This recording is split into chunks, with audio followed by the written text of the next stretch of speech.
Boa noite. Tudo bem, galera? Show.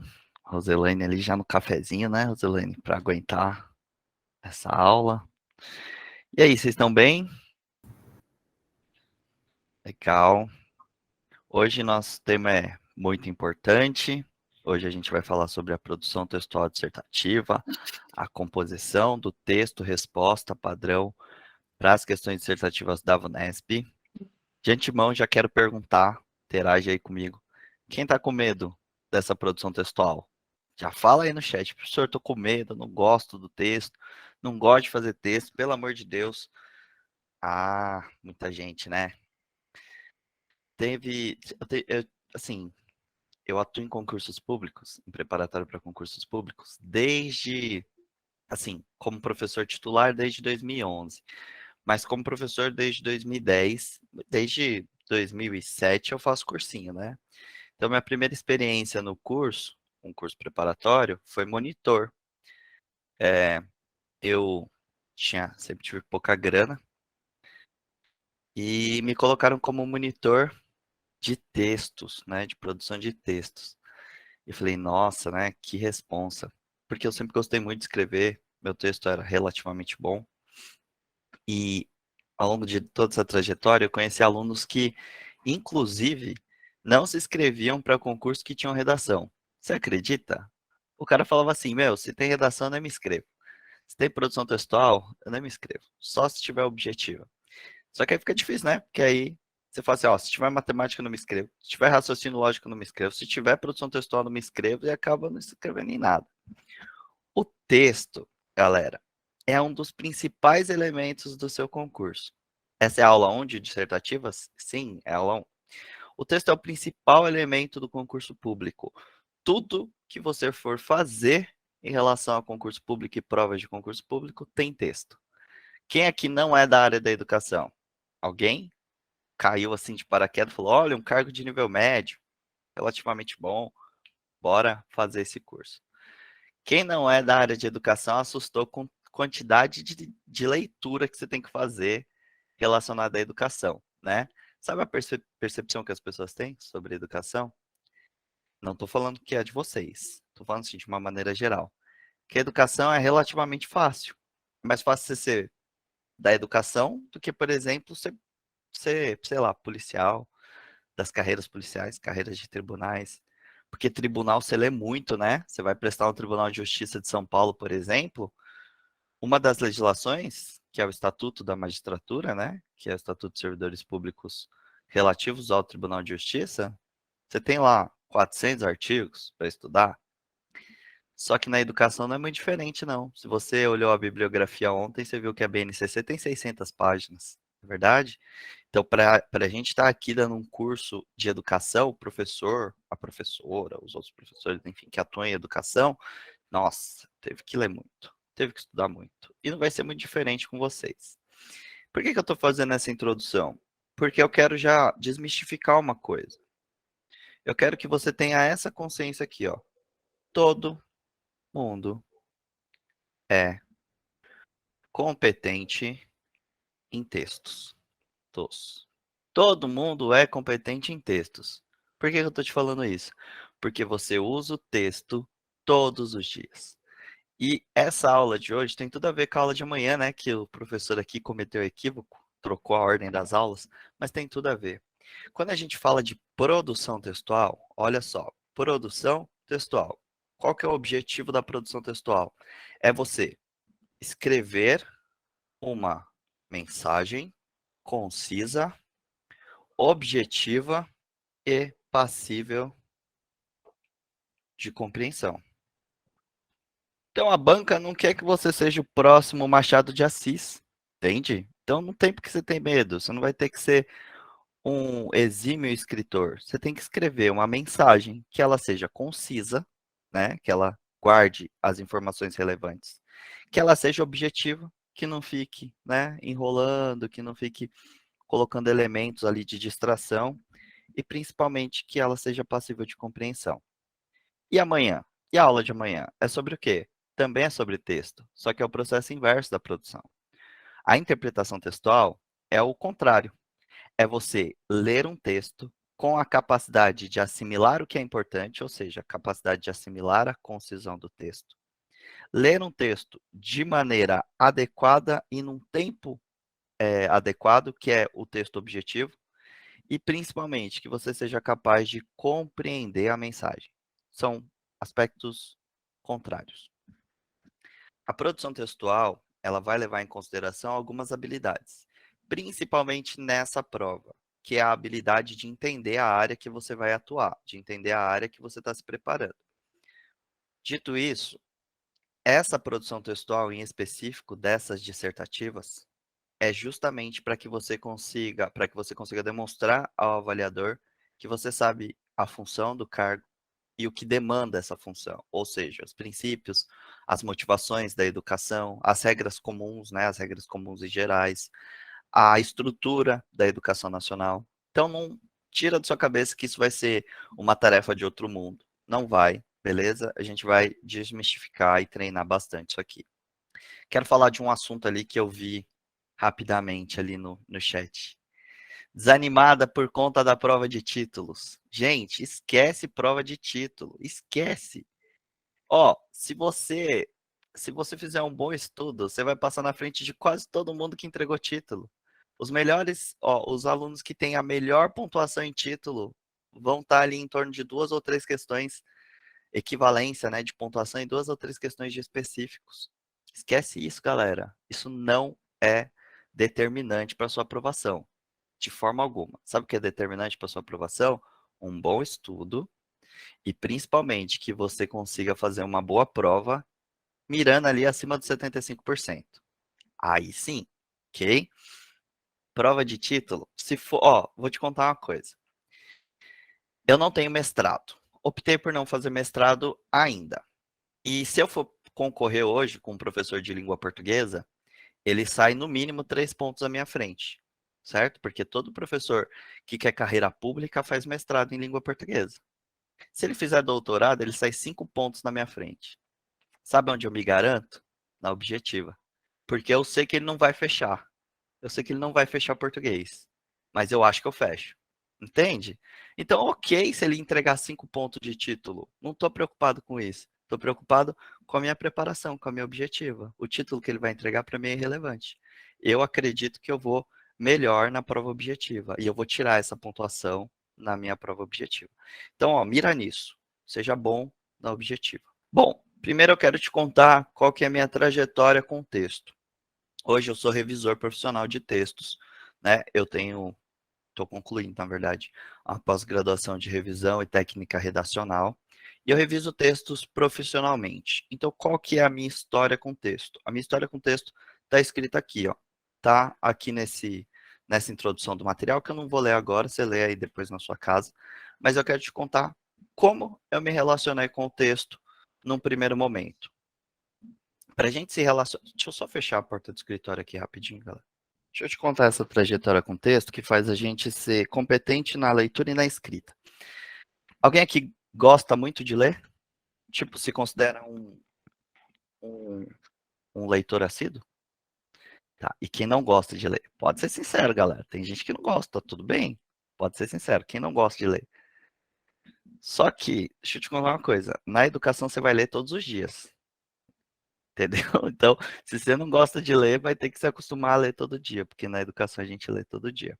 Eu comecei a ler e a escrever justamente porque na minha infância eu fui impulsionado a isso. Não porque a minha família era culta, viu, galera? Tipo, nossa, vou lá formar o meu filho, meu neto, né, nas melhores escolas, estudei a vida inteira em escola pública e eu queria viajar. Eu queria conhecer coisas. E minha família não tinha condições. Aí um dia meu avô falou que ia me levar num lugar onde eu podia viajar para onde eu quisesse, né? Que fosse o aeroporto, que fosse a rodoviária, ele me levou na biblioteca.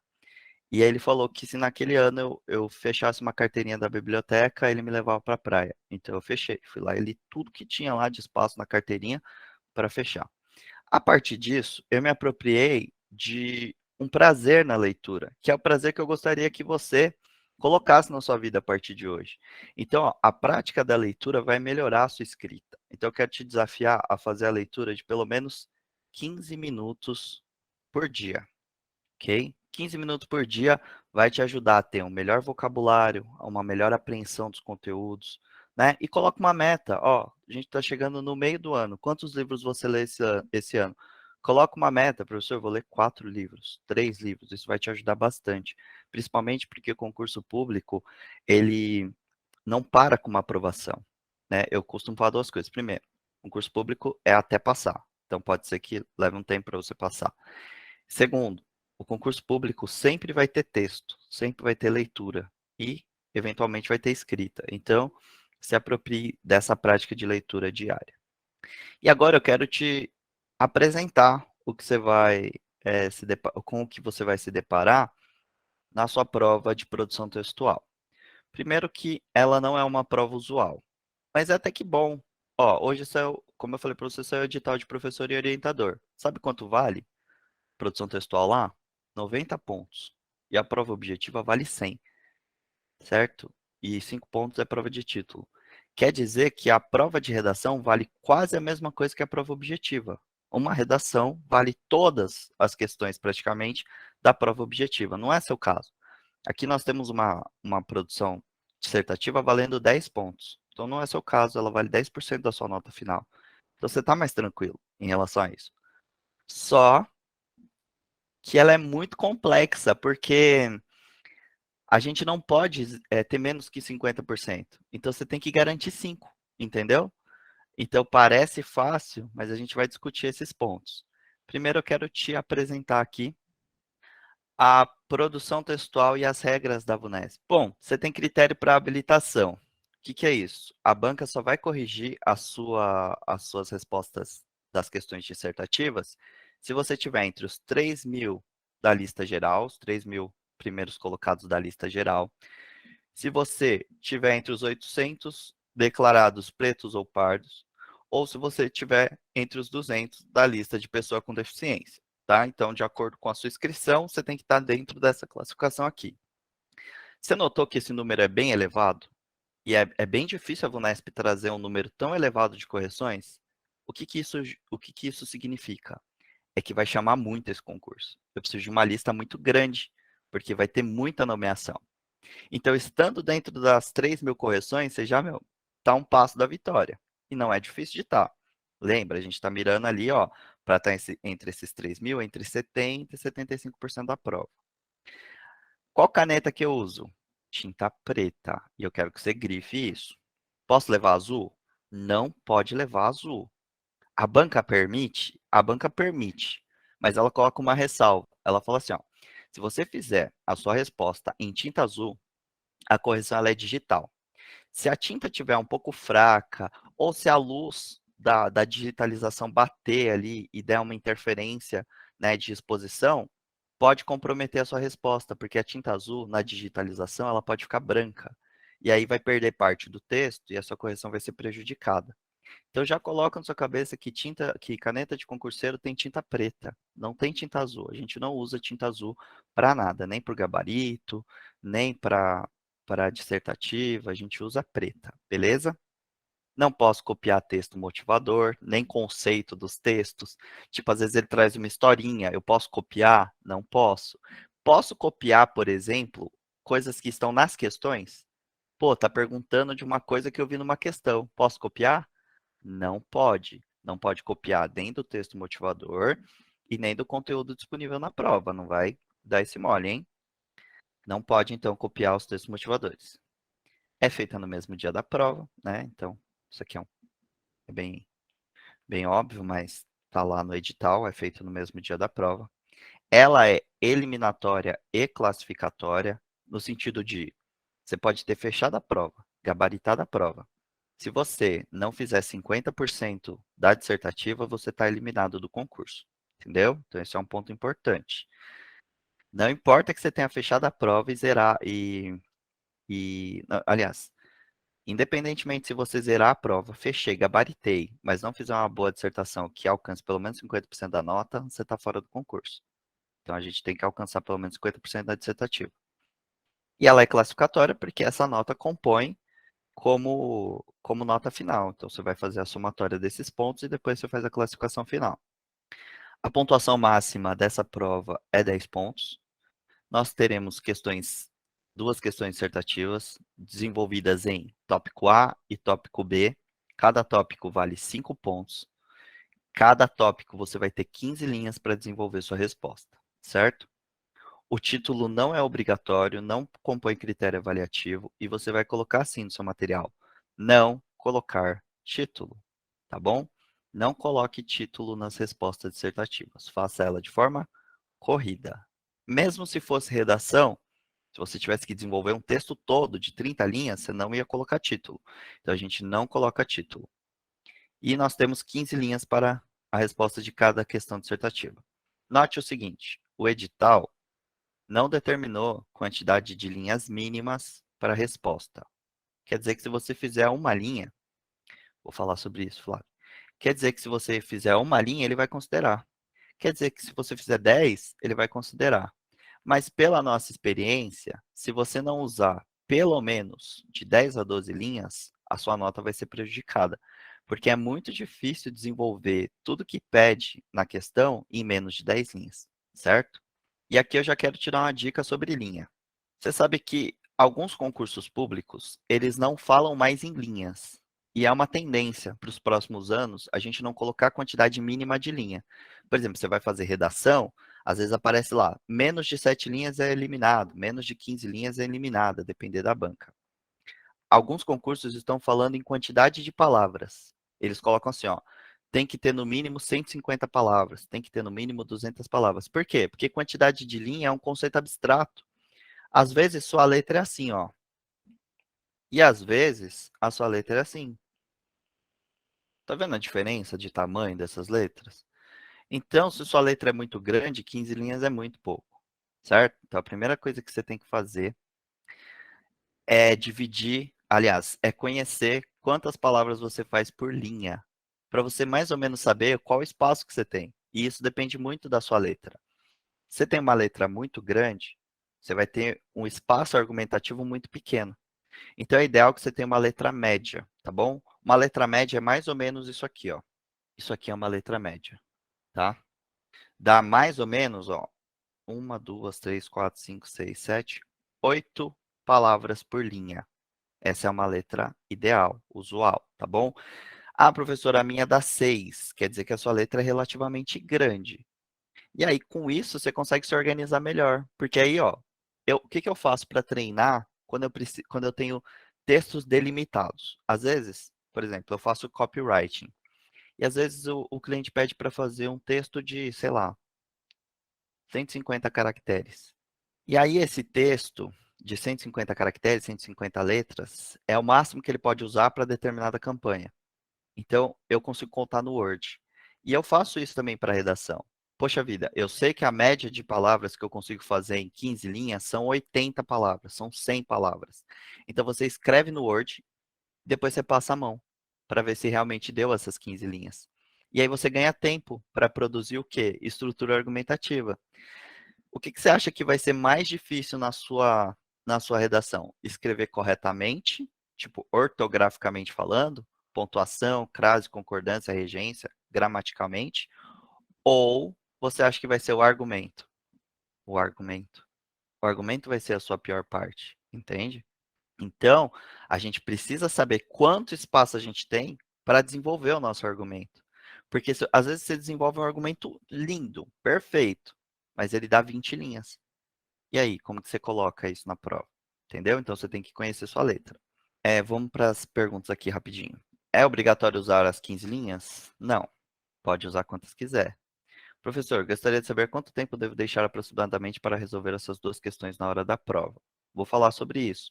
Depende muito do perfil, mas eu vou deixar para falar isso na segunda aula, porque primeiro a gente se apropria das estruturas e esse tempo ele vai ser particularizado de acordo com o indivíduo. Por exemplo, ó, se você faz essa pergunta para mim, professor, quanto tempo você precisa para responder essas duas questões? Eu vou te falar que eu preciso de 20 minutos. Aí você vai falar, ah, não é minha realidade. Exatamente. Às vezes, dependendo do seu conhecimento e tal, você vai precisar de mais tempo. Então a gente vai conversar sobre tempo na segunda aula, tá? Professora, a minha é pequena, mas a correção seria pelo avaliador ou outra maneira? Não entendi a sua pergunta. Como assim, por outra maneira? Me explica isso que eu já te respondo. Professor, tenho uma dúvida que não sei se é importante, mas vou perguntar por desencargo de consciência. Você acha mais adequado fazer primeiro essas duas questões dissertativas e somente depois a parte objetiva ou o momento de fazê-las é indiferente? Uma boa pergunta do Matheus. Essa eu vou responder agora, embora seja um conteúdo que eu trabalho posteriormente. É o seguinte: quem aqui é casado? Ou namora? Ó, muita gente feliz, então, na verdade. Casamento é uma instituição feliz. O esposo tá aqui, hein? Próximo, então deixa eu falar. Ó. Quem é casado é feliz. Ponto final. Ótimo. Deixa eu te fazer uma pergunta. Casamento tem briga? Tem briga. Ok. E quando você briga, você gosta de perder? Você gosta de perder? Principalmente se você é mulher, você gosta de perder? Você não gosta de perder. Mulher é um bicho rancoroso. Porque você briga, ela volta depois de 4 dias, que você nem lembra mais o motivo da briga. E ela fala assim, viu, deixa eu falar uma coisa pra você.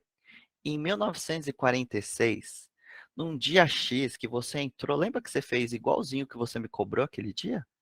E aí você fica tipo, do que ela tá falando? Sabe o que ela fez? Ela sintetizou um argumento que ela achou importante, mas que ela esqueceu na hora da discussão. E ela demorou para saber desse argumento. Ela demorou para lembrar desse argumento. Então, respondendo a sua pergunta, é assim, ó, se você faz a redação primeiro, você tem um alto risco de não lembrar dos argumentos mais importantes daquele tema.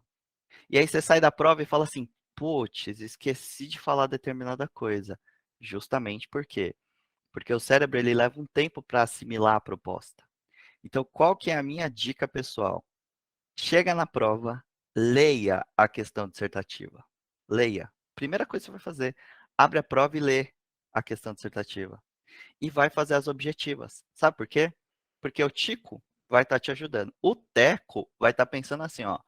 Ai, meu Deus, aquela questão dissertativa é difícil, hein? O que eu vou falar sobre ela? E aí você leva um tempo para assimilar o tema. E essa argumentação vai surgindo ao longo da prova, entendeu? Para você não correr o risco de chegar e falar assim: "Ah, lembrei de uma coisa, mas aí já é tarde, a discussão já acabou", ou seja, a prova já foi. Entendeu? Então leia, faça as objetivas e aí no meio da redação ou no final, no meio da prova, né, do tempo de prova ou no final, você vai lá fazer a produção da sua dissertativa, tá? Não faça ela de cara, porque vocês vão esquecer de elementos importantes. E a própria prova vai te lembrando de elementos importantes. A própria prova vai fazer com que você se lembre de legislação, se lembre de pedagógicos. E aí você vai falar, olha, talvez um aspecto que eu lembrei numa questão possa me ajudar na dissertação. Entenderam?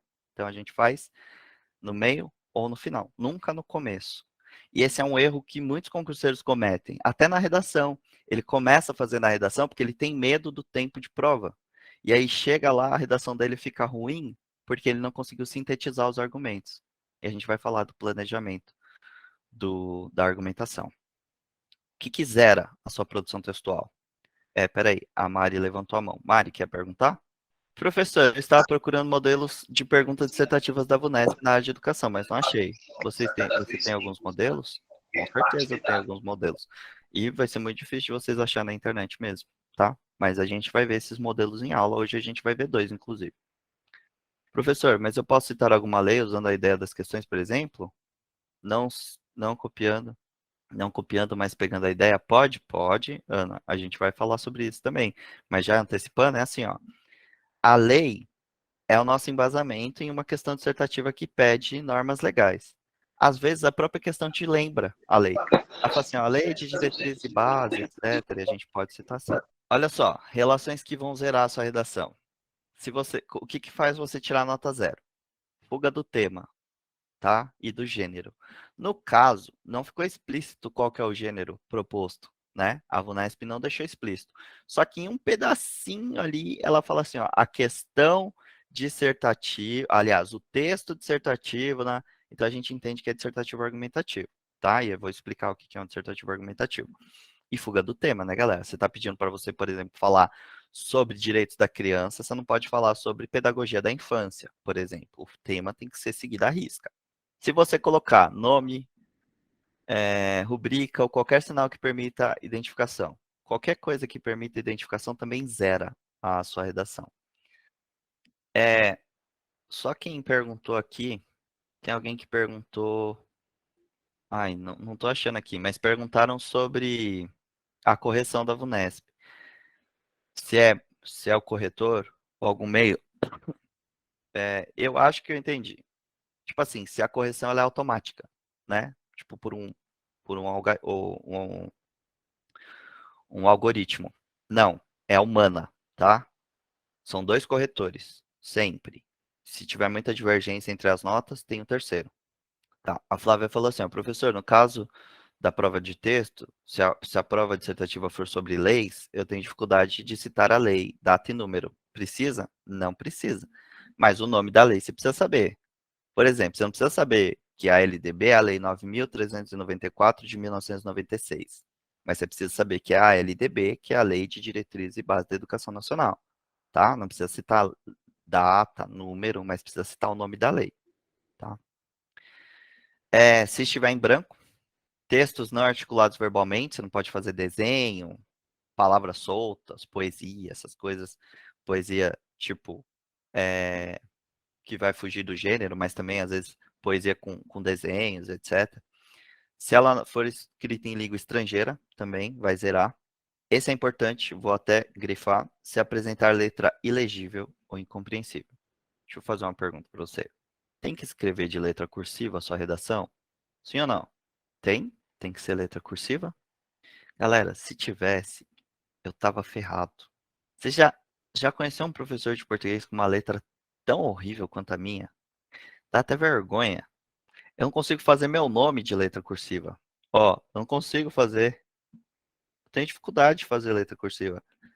Eu vou. Meu, olha isso aqui, parece uma criança sendo alfabetizada. Se tivesse que ser de letra cursiva, eu tava ferrado. Não precisa ser letra cursiva. Não precisa só ser letra bastão. Você pode mesclar, minha letra é mesclada. Mas ela tem que ser o quê? Legível e compreensível. Então, o que você tem que tomar cuidado? Às vezes, no O e no A, né? O O e o A tem que ficar bem demarcado, porque às vezes você faz assim, ó, não sabe se é O ou se é A, sabe? Esse tipo de relação você tem que tomar cuidado. Mas a letra só tem que ser legível, tá? O texto definitivo fora do espaço destinado. Isso aqui eu quero uma atenção especial. Presta atenção. Vocês vão fazer um texto, vai ter correção e eu vou demonstrar isso. Aqui está a folha. A linha, ela está aqui. Você está vendo que tem uma margem ali entre essas linhas? Sim? Todo mundo já baixou aí a folha padrão, que está junto com esse slide aqui? Baixaram lá a folha padrão? Sim? Você vai ver que, baixa lá a folha padrão, você vai ver que tem uma margem, e a linha está dentro dessa margem.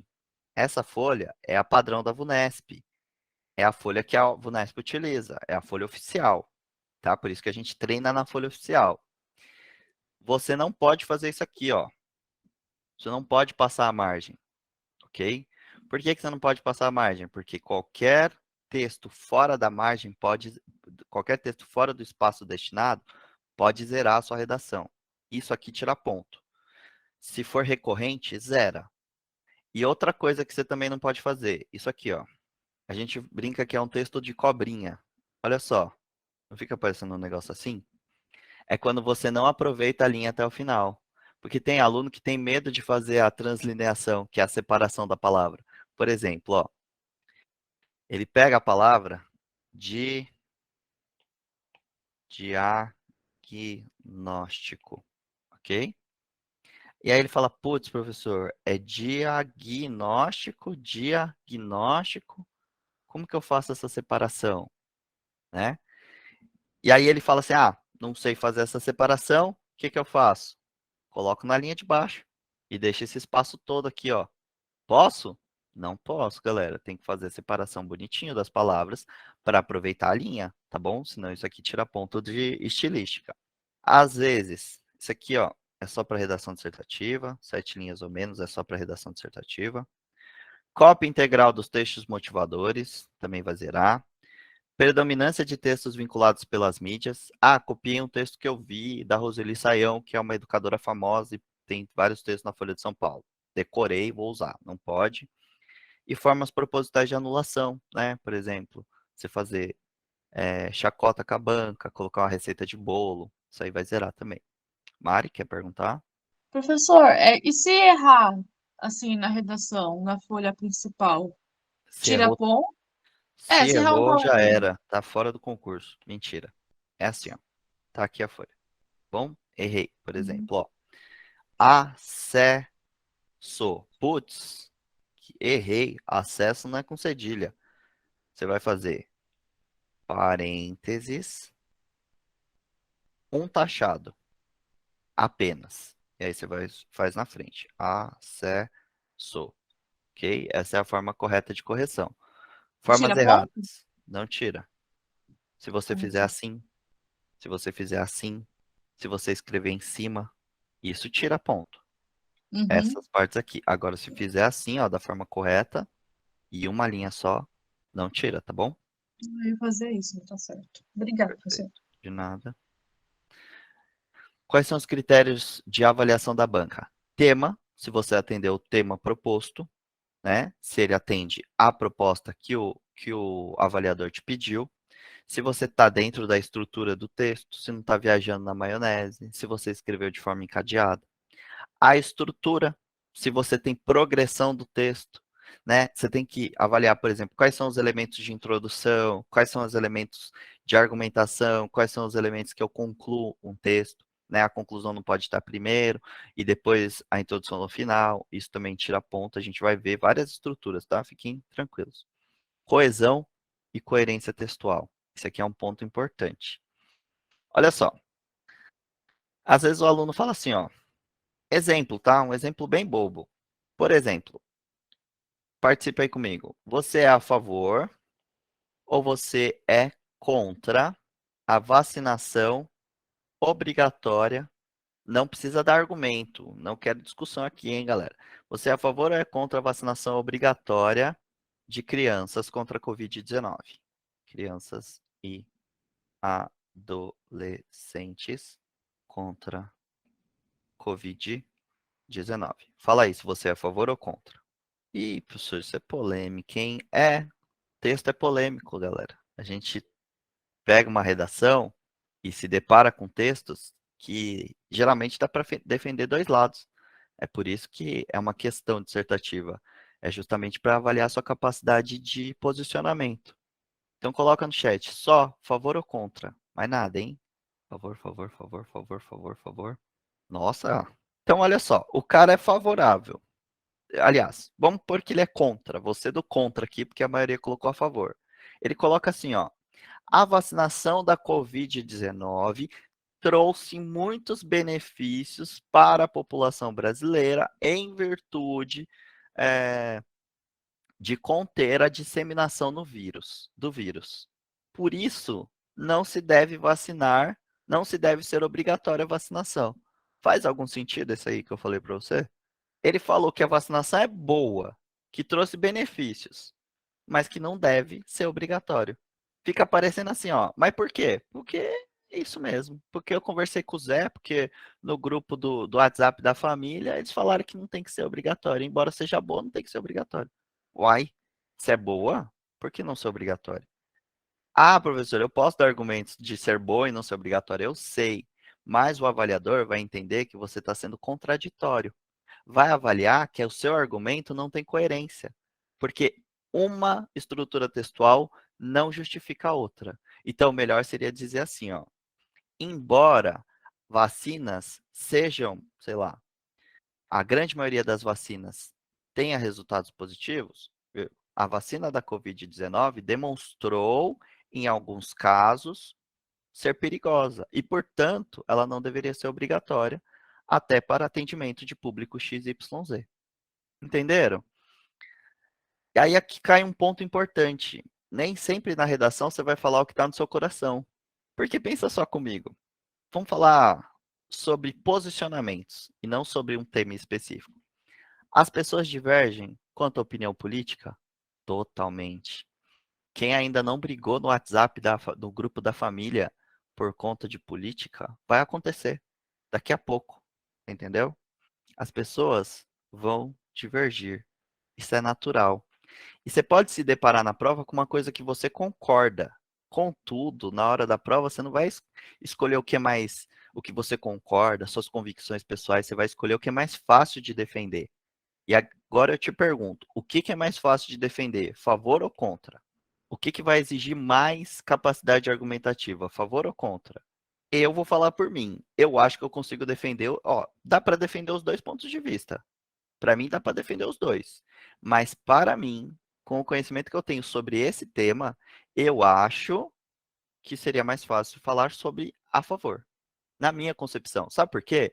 Porque eu posso falar sobre as vantagens da vacina, eu posso falar sobre a queda no número de mortes depois da vacinação. Eu tenho exemplos. E é isso que é a produção textual, é ter conhecimento pretérito para falar sobre qualquer tema, para falar sobre, inclusive, um tema desses que exige reflexão.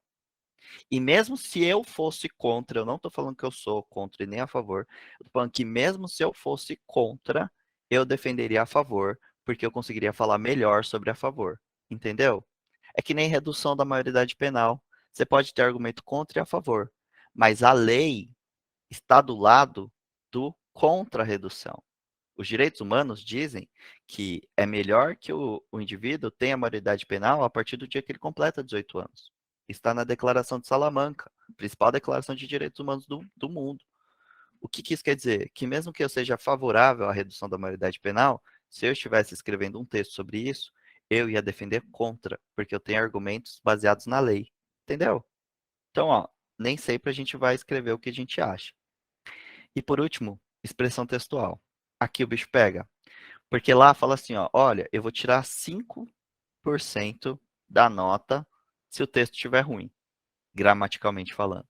Só que não é 5% do texto, é 5% de cada estrutura que ficou ruim. Entendeu? Então ele pode reduzir mais esse percentual? Pode. Sabe por quê? Porque se você tiver uma gramática ruim, uma estrutura ruim textual, se você não utilizar pontuação, se você não tiver concordância, se você não tiver regência, você vai comprometer a leitura do texto. O cara não vai conseguir entender o que você está querendo dizer. E aí ele não vai tirar só nota de gramática, ele vai tirar nota falando assim, ó, mas o texto está inteligível, eu não consigo entender. Eu não consigo compreender as ideias.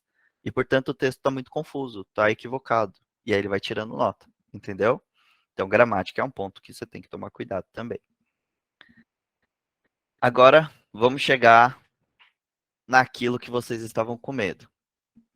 Super objetivo. Essa é a minha dificuldade, inclusive. Ser objetivo. E deve ser a dificuldade de quem gosta de escrever. Tem gente que fala assim, 15 linhas é muito. Meu Deus do céu, eu falo disso aqui em 3. E tem gente que vai falar, meu Deus do céu, 15 linhas para falar sobre tudo isso, essa é a minha dificuldade, né? Vamos olhar para uma proposta real da VUNESP? Quero ler com você para você conhecer essa proposta, né? Para você falar assim, fácil, difícil, dá para falar, não dá. Dora, Juliana e Alice vão prestar provas do concurso para professor de educação infantil no município de Piracicaba. Elas têm se reunido para compartilhar leituras da bibliografia indicada e destacar aspectos relevantes dos temas programados, na busca de ficarem bem preparadas. Em recente encontro, discordaram quanto ao cuidar e o educar na educação infantil. Dora considera que os dois conceitos andam juntos, se mesclam no dia a dia da escola, mas devem ser desenvolvidos por profissionais diferentes, uma vez que não se faz curso de magistério ou pedagogia para dar banho, trocar fralda, servir papinha ou mamadeira, fazer dormir. Alice concordou com ela e acrescentou que até completar 3 anos, criança só precisa de cuidados que podem muito bem ficar ao encargo de atendentes sem formação pedagógica específica. Juliana, no entanto, discordou das colegas, apresentando argumentos relativos à natureza complexa do processo de desenvolvimento da criança, bem como os que dizem respeito à proteção integral à qual ela tem direito, lembrando ainda o que as diretrizes nacionais dispõem sobre as práticas curriculares na educação infantil.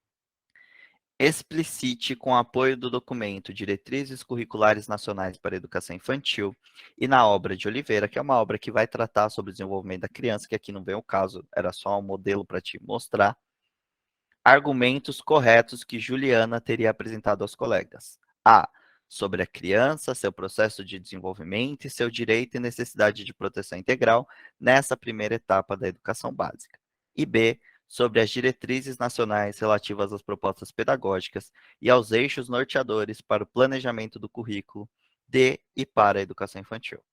Olha só, eu escolhi essa aqui, tinha vários, tá? Tinha da Prefeitura de São Paulo, eh, tinha outras prefeituras também que tinha dissertação, questão dissertativa, mas eu escolhi essa especificamente porque com as nossas 3 aulas de conhecimentos específicos, a gente consegue dissertar sobre isso aqui.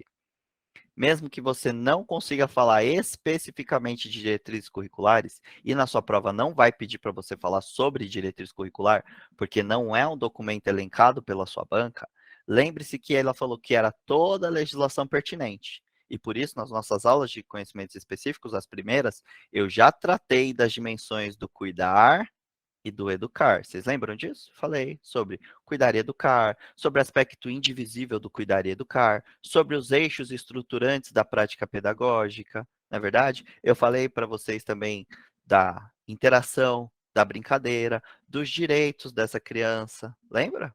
Então a gente consegue falar sobre isso. Só que é difícil, numa primeira perspectiva, você ler isso aqui, você faz o quê? Meu Deus do céu, é isso que me espera? Eu vou te mostrar 2 modelos de resposta e depois a gente vai conversar sobre como encadear esses modelos. Então, eu fiz 2 modelinhos de resposta para você e eu vou ler o que eu escrevi sobre isso aqui. A criança é definida como um ser dialógico, competente para interagir e produzir cultura no meio que se encontra, devendo ser protegida integralmente, cuidada e educada. Tudo isso aqui está no material. A criança é um ser dialógico, ela é competente, produz cultura. Pedi para você grifar isso, lembra? Que a criança produz cultura no meio que ela se encontra. E ela tem que ser protegida integralmente. Eu ainda falei para você, lembra do Tício? Não importa qual é o ato infracional que ele cometeu, ele tem que ser protegido, porque proteção integral é o supraprincípio do ECA. Ok. Levando-se em consideração o seu direito à educação e a sua condição peculiar de pessoa em desenvolvimento. Ele tem direito à educação? Toda criança tem direito à educação? E eles são seres em condição peculiar de desenvolvimento? Sim. Você consegue lembrar o exemplo que eu te dei sobre isso? Eu falei, por exemplo, se a professora toma um tapa do aluno e ela revida, lembra disso? Quem está mais errado? A professora, porque ela não tem todas as suas faculdades mentais. A professora, porque ela tem todas as suas faculdades mentais desenvolvidas e o aluno não. Por isso que ele tem uma condição peculiar. Ok.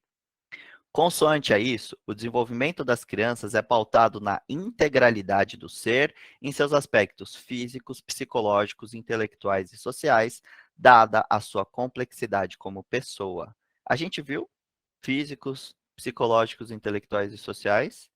Vimos. Está lá no artigo 29 da LDB. E eu frisei isso, que esse é um ponto importante para você entender da prática pedagógica. Próximo parágrafo. De certo que nessa etapa da vida humana, a criança apresenta diversas vulnerabilidades e potenciais a serem desenvolvidos, como, por exemplo, o cuidado com sua higiene, a alimentação e o seu desenvolvimento psicomotor.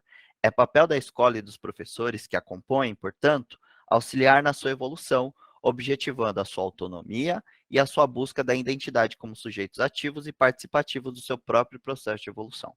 Olha só, a me pediu para falar sobre a criança, o seu processo de desenvolvimento, o seu direito, que é o direito à educação, o direito de ser cuidado, o direito da proteção integral, e falar da primeira etapa da educação. A gente conseguiu responder? Conseguiu. E agora eu vou fazer uma leitura corrida, sem pausas, para você entender o texto. A criança é definida como um ser dialógico, competente para interagir e produzir cultura no meio em que se encontra, devendo ser protegida integralmente, cuidada e educada, levando-se em consideração o seu direito à educação e a sua condição peculiar de pessoa em desenvolvimento, de acordo com a legislação vigente. Consoante a isso, o desenvolvimento das crianças é pautado na integralidade do ser, em seus aspectos físicos, psicológicos, intelectuais e sociais, dada a sua complexidade como pessoa. De certo que nessa etapa da vida humana, a criança apresenta diversas vulnerabilidades e potenciais a serem desenvolvidos, como, por exemplo, o cuidado com sua higiene, a alimentação e o desenvolvimento psicomotor. É papel da escola e dos profissionais que a compõem, portanto, auxiliar na sua evolução, objetivando sua autonomia e a sua busca de identidade como sujeitos ativos e participativos do seu próprio processo de evolução. Ok? Beleza. A B fala assim, ó. sobre as diretrizes nacionais relativas às propostas pedagógicas e aos eixos norteadores para o planejamento de um currículo de e para a educação infantil. O que eu falei sobre isso? As propostas pedagógicas para a educação infantil são norteadas por elementos das políticas públicas educacionais pautadas na legislação. Nessa perspectiva, as diretrizes curriculares nacionais para a educação infantil definem como eixos estruturantes da prática pedagógica as interações e as brincadeiras, em duas dimensões indissociáveis, que são o cuidar e o educar. Para além, deve-se observar a disposição e uso adequado dos espaços e tempos na educação infantil, compreendendo o sujeito como singular em seu desenvolvimento a partir da mediação das suas potencialidades e o desenvolvimento das suas capacidades.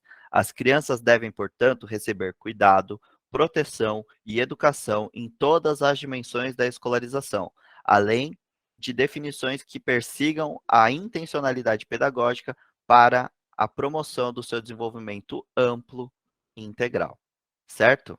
Então, o que eu fiz aqui? Eu falei sobre como tem que ser as políticas educacionais, o que eu tenho que atender, como que é a criança, o que a criança tem que ver na escola, quais são os eixos que estruturam a prática pedagógica e o que ela tem direito. Olha só os critérios que a banca trouxe como correção. Ela falou assim, olha, o critério 1, o N1, é criança como sujeito de direitos inerentes à pessoa humana, de brincar, de conviver, de frequentar a escola. Ela tem esses direitos? Tem. E eu falei sobre isso? Falei. N2. Complexidade do ser humano com múltiplos aspectos interligados e interdependentes do processo de desenvolvimento, quanto aos aspectos biológicos, psicomotores, afetivos, cognitivos e socioculturais. Quer dizer assim, olha, a criança está se desenvolvendo. Ela não consegue comer sozinha. Ela não consegue, às vezes, ter equilíbrio. Por isso que você tem que ajudar ela naquele momento que ela está engatinhando, dando os primeiros passos. E isso, como que isso se desenvolve? Isso é função do cara cuidar? Claro que é, é função dele cuidar, porque eu estou desenvolvendo essa criança em vários aspectos, inclusive no físico, no psicomotor, né, no intelectual, no cognitivo. E N3, vulnerabilidade da criança e necessidade de garantir-lhe proteção e cuidados, garantindo-lhe seus direitos e construção progressiva da sua autonomia. Eu falei de autonomia, esse não é o objetivo da educação, que a gente forma esse indivíduo para ele ser autônomo, para que ele consiga realizar suas tarefas, para que ele consiga ter criticidade, para que ele consiga, por exemplo, tomar decisões a partir de determinadas experiências, que é um exemplo na educação infantil. Será que se você pegar uma criança de 4 anos e você mandar ela pular de cima da escada lá embaixo, ela pula? Pula? Depende. Se ela já se machucou tentando fazer algo parecido, ela vai pular? Não, porque ela toma decisões baseadas na sua experiência, e essa experiência é a construção da autonomia. Entendeu? Exatamente o que a Simona falou. Menor, sim. Agora, se você pegar uma criança de 2 anos e falar, pula, ela está confiando em você. Existe um estudo que diz que até os 3 anos de idade, a criança não te vê como pai. Ela te vê como algo similar a uma divindade. Entende? É como se ela visse em você, tipo, o pai e a mãe é como se fosse um deus para a criança. Então, você mandar ela pular, ela vai pular, porque ela está confiando na sua palavra. Então, a construção da autonomia é para que ela tome decisões baseadas nas suas experiências. Entendeu? Esse é um dos objetivos. Beleza. Então, a gente respondeu esses 3 aspectos aqui, ó, da N, da A. Olha os critérios da B. Organização do trabalho educativo de acordo com propostas que assegurem indissociabilidade entre educar e cuidar nas propostas pedagógicas. A gente falou que é indissociável cuidar e educar, que eu cuido e que eu educo ao mesmo tempo, que isso não pode ser separado? Falamos. Explicitação das interações e brincadeiras como eixos da proposta curricular. A gente falou que interação e brincadeira são eixos estruturantes da proposta pedagógica? Ok.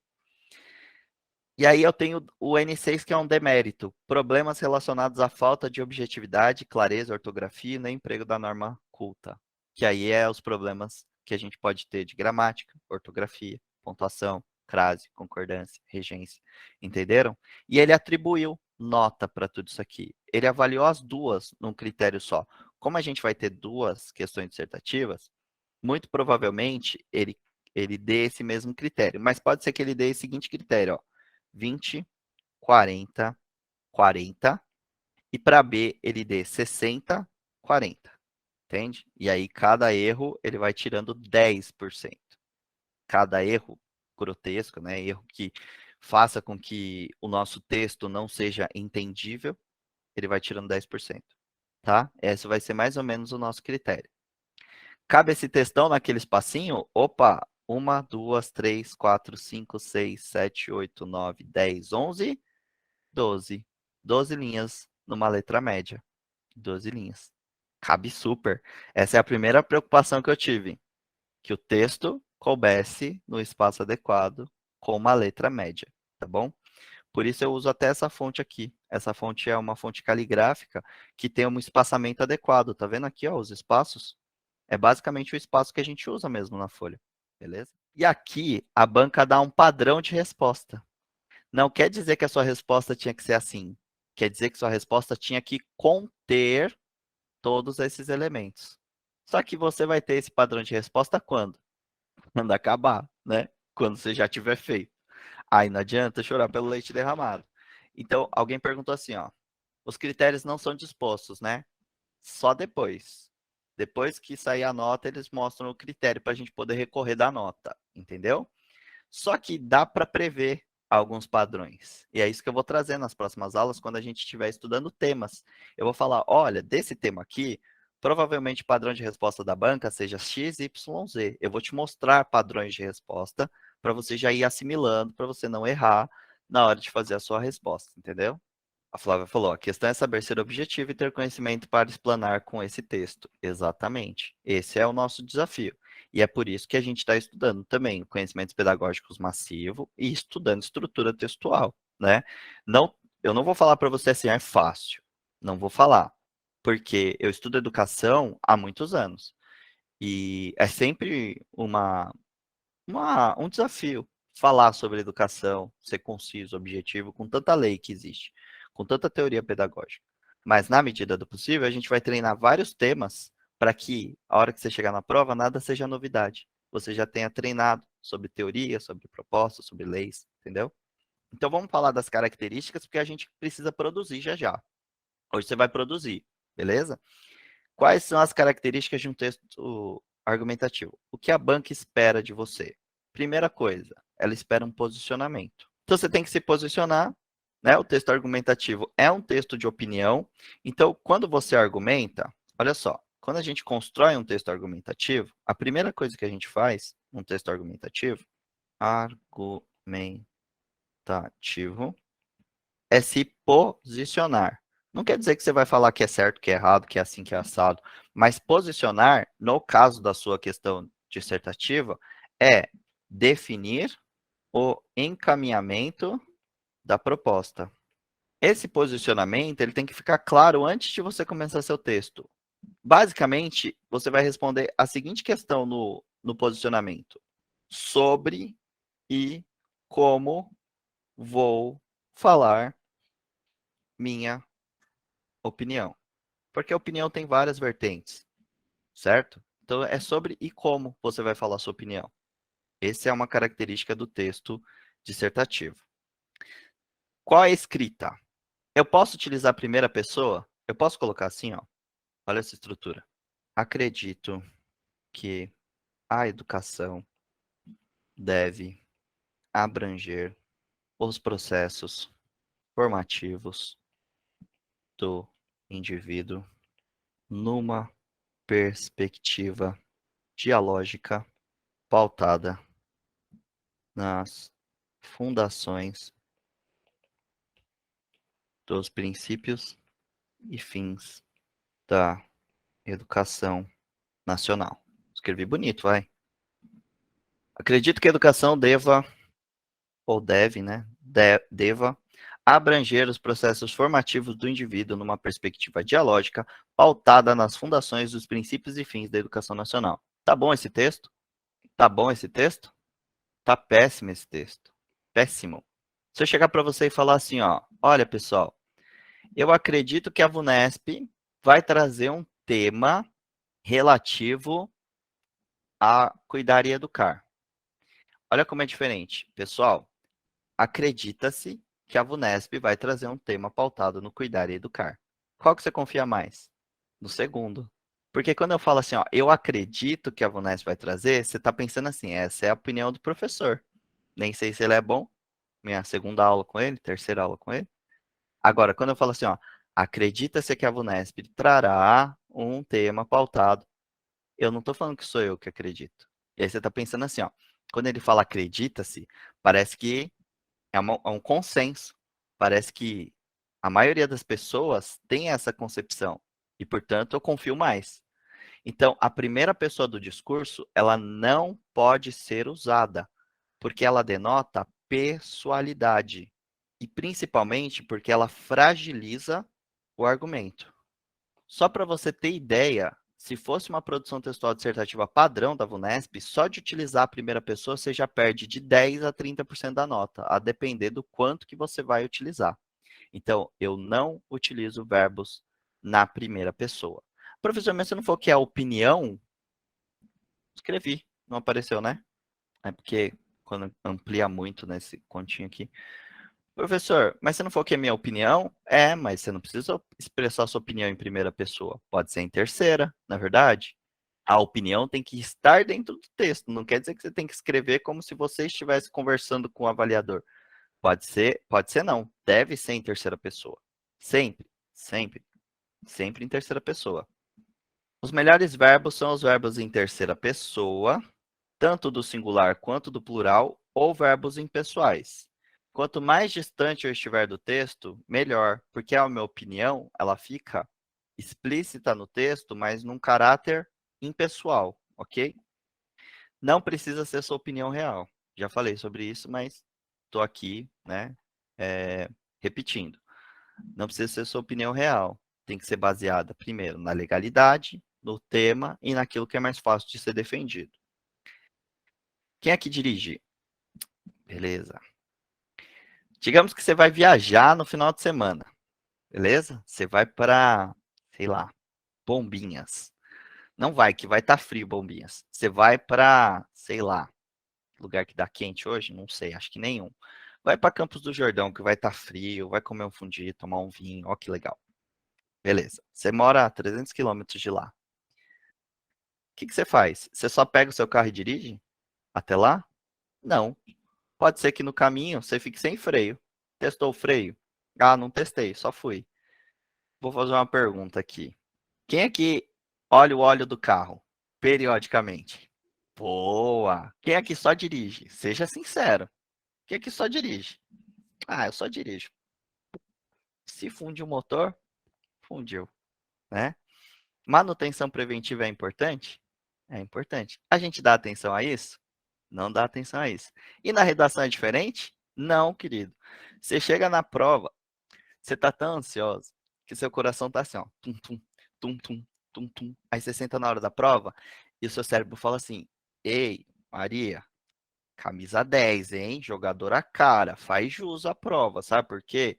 Só esse valor de vale-refeição aí, querida, você vai ostentar, entendeu? Nunca mais é margarina, agora é só manteiga.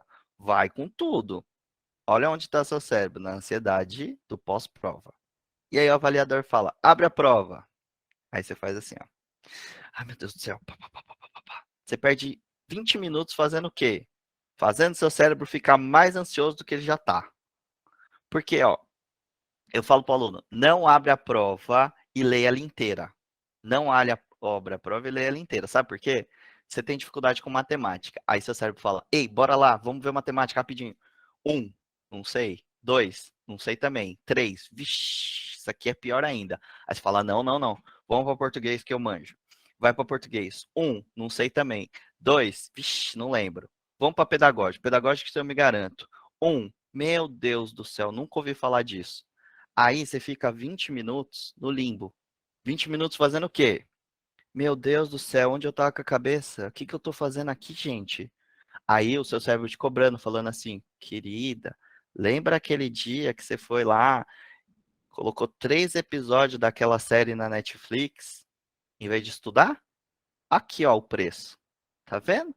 Falei para você estudar, não quis estudar. Agora não conte comigo, e aí o cérebro sai. Nesse momento, você olha para o lado, tem alguém aqui que é oriental? Alguém aqui é asiático, oriental, japonesinho? Japonesa? Tá. Você vai olhar pro lado e vai ter um japonês, cara, uma japonesa. E ela tá focadíssima. E isso vai tirar toda a sua concentração, porque ela vai estar assim, ó. Já tá na terceira conta de matemática e você não conseguiu nem começar a prova. Isso vai te dar ansiedade? Muita ansiedade. E vai tirar sua concentração. Muito sua concentração.